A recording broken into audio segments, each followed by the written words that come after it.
বিনামূল্যে ফলের চারা বিতরণ করা হচ্ছে মেলান্দহ কৃষি অফিস থেকে। বিভিন্ন শিক্ষা প্রতিষ্ঠান থেকে চারাগুলো নিয়ে যাচ্ছে।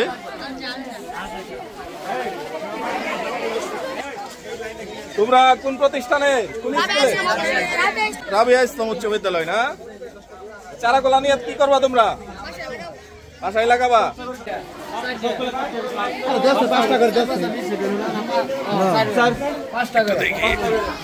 এই যে অসংখ্য চারা, এগুলো